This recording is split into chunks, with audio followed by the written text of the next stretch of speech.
লাভ ম্যারেজে সব থেকে কষ্ট কে পায়? হ্যাঁ, ছেলে, মেয়ে, নাকি তাদের পরিবার? মেয়ে। মেয়ে। কিভাবে? তুমি যেই বিয়েই করো, বিয়েতে কমতি থাকবেই।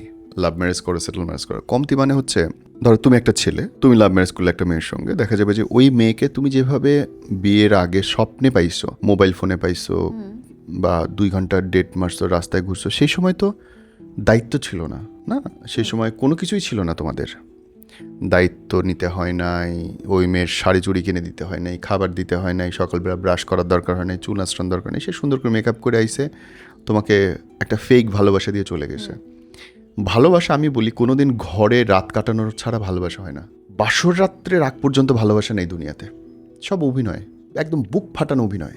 কথাটা শুনতে একটু কেমন জানি লাগছে না? বাসর রাতের আগে বাসর রাত্রের আগে ভালোবাসা হয় না, সরি, এটাই রিয়ালিটি। আমি একদম দিল থেকে প্রমাণ করে দিতে পারবো তোমাকে। বাসর রাত্রের আগ পর্যন্ত ছেলে মেয়ের কোনো ভালোবাসা হয় না, সম্ভবই না। দুইজনই ভয়ঙ্কর অভিনেতা। ছেলেটাও একদম জাতীয় পুরস্কার পাওয়া, মেয়েটাও জাতীয় পুরস্কার পাওয়া। মেয়েটা এমনভাবে থাকে যে তার চেয়ে ভালো কোনো মেয়ে হয় না। সে তোমার মাকে, ছেলের মাকে মাথায় করে রাখবে, বাপকে কোলে করে রাখবে, তার পুরো 14 গোষ্ঠী আঁচলের মধ্যে মুরগির বাচ্চার মতো করে রাখবে। ঠিক পরের রাত্রে উঠে আসতেছি, ঠিক পরের রাত্রে উঠে সাপিনীর চরিত্র ধরে। ছেলেটাও সেম, ছেলেটা বলে সে আমি কোনোদিন তুমি ছাড়া কোনোদিন কথা কই নাই, তুমি ছাড়া কিছু চিন্তা করতে পারি না, তোমার ছাড়া কিছু হইতে পারে না। আর ওই হালা 12 জায়গায় গিয়ে ঘুমে এসে। তুই ব্যাপারটা কি স্বাভাবিক না? না, যখন একটা সম্পর্কে থাকে না ডার্লিং, এই জায়গায় তো আসতেছি। একটা ছেলে এবং মেয়ে যখন রাত কাটায়, একসাথে থাকতেছে দীর্ঘ সময় ধরে, তখন মিথ্যে বলার কোনো জায়গা থাকে না। সারাটা রাত তার মোবাইলটা চোখের সামনে, আসল চরিত্র মুখোশ ঝাপা ঝাপ করে পড়তে থাকে।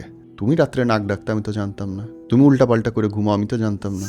তুমি এই খাবার পছন্দ করো, আমি তো জানতাম না। তুমি এত ঝাল খাও, এত লবণ খাও, তুমি এত অগোছালো, আমার তো ধারণা ছিল না। তার এক্সপেকটেশন ব্রেক হইতে থাকে ডার্লিং। প্রত্যেকটা মোমেন্টে সে নিজের স্বপ্নগুলোকে ভাঙতে দেখে নিজের চোখের সামনে, ভাঙতে ভাঙতে ভাঙতে ভাঙতে একটা পর্যায়ে গিয়ে তাদের মধ্যে, এটাকে বলে ফোর্থ স্টেজে গিয়ে রিলেশনশিপ, তখন সে তার প্রতি অকৃত্রিম ভালোবাসা অনুভব করে। তার আগ পর্যন্ত দুইজনই লায়ার, দুইজনে মিথ্যেবাদী, মিথ্যে দিয়ে ভরা। যেই চরিত্র নিয়ে একজন একজনকে বিয়ে করে, ওই চরিত্র ওভারনাইট চেঞ্জ হয়ে যায়। বেশিক্ষণ ধরে এই রাখতে পারে না, মুখোশ রাখতে পারে না মানুষ। এবং আমি বিশ্বাসই করি না যে আগে ভালোবাসা হয়েছে। এবং এই কারণে বলি যে বৈবাহিক সম্পর্ক তুমি কোনো একটা বিশেষ কিছু দেখে চাইবা, অনেক কিছু না। রূপ চাই, গুণ চাই, টাকা চাই, বংশ চাই, পড়ালেখা চাই, এত কিছু সম্ভব না ভাই। এক মেশিন এত কিছু পারে না। এটা মাইক, ও করলে অডিও রেকর্ড করতে পারে। ওটা ক্যামেরা, ও খালি ভিডিও রেকর্ড করতে পারে। এটা লাইট, ও খালি জ্বলতে পারে। এডে বলো জ্বলতে পারবে না। কিন্তু তাহলে আমি এক বইয়ের মধ্যে রান্না ভালো পারে, এক বইয়ের মধ্যে চাকরি ভালো, এক বইয়ের মধ্যে বংশ ভালো, এক বইয়ের মধ্যে দেখতে ভালো, কেমনে আশা করি আমি? পারি না তো। আবার একই ছেলের মধ্যে এক ছেলে সে চাইবা ধর্মীয় হোক, সে চাইবা চরিত্রবান হোক, সে চাইবা অনেক টাকা ইনকাম করুক, অনেক ভালো ব্যবসায়ী করুক, তোমার নিয়ে ঘুরতে যাক, টিকটক করুক, সম্ভব না তো। এক মেশিন।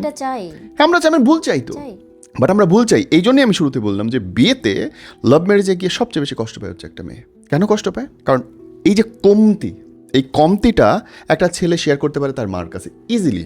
ছেলেদের কাছে মা বেস্ট ফ্রেন্ড, বন্ধুদের কাছে ইজিলি শেয়ার করতে পারে, যতক্ষণ বাইরে আছে কলিগদের কাছে শেয়ার করতে পারে। একটা মেয়ে ধরো সে লাভ ম্যারেজ করে ভেগে চলে গেছে, সে কি তার বাপরে বলতে পারবে তোমার জামাই খারাপ? তার মাকে বলতে পারবে তোমার জামাই আজকে আমাকে বেল্ট দিয়ে পিটাইছে? এবার বুঝতে পারছো আমি কেন বলতেছি যে কষ্টটা শুধু মেয়েদের বেশি হবে?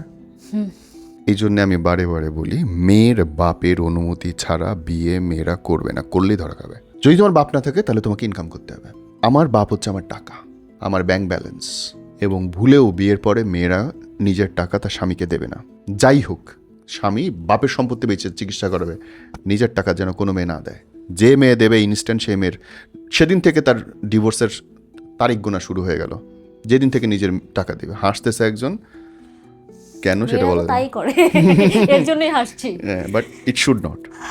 100 এর মধ্যে এবং এই কথা কেউ বলবে না, 90% মেয়েরা এটাই করে।